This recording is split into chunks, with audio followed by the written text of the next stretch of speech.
నమస్తే అండి, welcome back to our channel ఇట్లు మీనిస్తాం. మా ఛానల్ని ఫస్ట్ టైం కనుక చూస్తున్నట్లయితే ఒక్కసారి ఛానల్ విజిట్ చేసి ఏమన్నా మీకు యూస్ఫుల్ వీడియోస్ ఉన్నాయి అనిపిస్తే ఛానల్ని సబ్స్క్రైబ్ చేసుకొని సపోర్ట్ చేయండి. అలాగే ఈ వీడియోని చివరి వరకు చూడండి. చిన్న వీడియో అండి, నచ్చినట్లయితే లైక్ చేయండి. మా వీడియోస్ని చూసే వాళ్ళకైతే రెగ్యులర్ వాళ్ళకైతే తెలుస్తుందండి.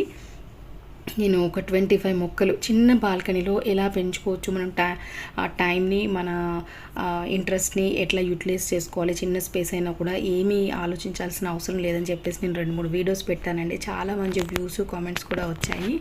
సో ఈరోజు ఏంటంటే అన్ని మొక్కలు పాడైపోయాయండి, అందుకని నేను మీతో షేర్ చేయాలనిపించింది. ఓన్లీ బచ్చలాకు, అలాగే ఒక్క కరివేపాకు చెట్టు, కొంచెం పొనగంటి చెట్టు అంటారు కదండి ఆకు, అదొకటి, వాము చెట్టు మాత్రమే మిగిలిందండి బచ్చలాకు. అందుకనే నేను 10 డేస్ తర్వాత ఊరు నుంచి వచ్చిన తర్వాత ఈరోజు హార్వెస్ట్ చేశానండి, పప్పులో వాడుకుందామని. అలాగే అవి కట్ చేసుకుంటూ అటు పక్కన ఇక్కడ మనకు బియ్యం పెట్టుకొని ఉంటాం కదండి, బర్డ్స్కి వేసానండి. అది ఇప్పుడు 8:15 అవుతుంది టైము, ఇంకా రాలేదు.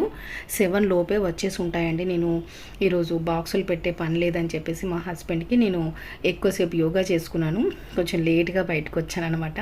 వచ్చేసరికి బర్డ్స్ ఇంకా రాలేదండి. చూసారా, వాము చెట్టు అండి, ఇది చిన్నగా ఆ డబ్బాలో పెట్టి ఉంచానండి. కింద ప్లేట్లో వాటర్ పోసేస్తే అసలు మేము వచ్చేసరికి ఒక్క ఆకు కూడా నల్లపడలేదండి, పాడవ్వలేదు, డ్రై కూడా అవ్వలేదు. బచ్చలాకు బాగానే ఉంది. అలాగే ఇందులో ఒక కాకరకాయ మొక్క కూడా మొలిచిందండి. వాటి కూడా చిన్న చిన్నగా ఇప్పుడే పిందెలు వస్తున్నాయి. చూసారు కదా, అన్ని కుండీలన్నీ ఖాళీగా ఉన్నాయండి. 8 కుండీలు ఉన్నాయి ఇక్కడ, ఇంకా మిగిలిన చిన్న చిన్నవి ఒక 3-4 ఉన్నాయి. ఇంకా అటు సైడ్కి నేను ఇంకా 3 ఉన్నాయండి, అవి మీకు ఇంకా చూపించలేదు. ఇప్పుడు వర్షాలు పడడం స్టార్ట్ అవుతాయి కదా, అప్పుడు మళ్ళీ అన్ని కొత్త మొక్కలు తీసుకొచ్చి మట్టి అన్నీ తీసుకొచ్చి మారుస్తానండి. అప్పుడు మళ్ళీ వీడియో చేస్తానండి. వీడియో కనుక నచ్చినట్లయితే లైక్ చేయండి. మీరు కూడా మొక్కలు పెంచడానికి ట్రై చేయండి. సర్వేజన సుఖినో భవంతు.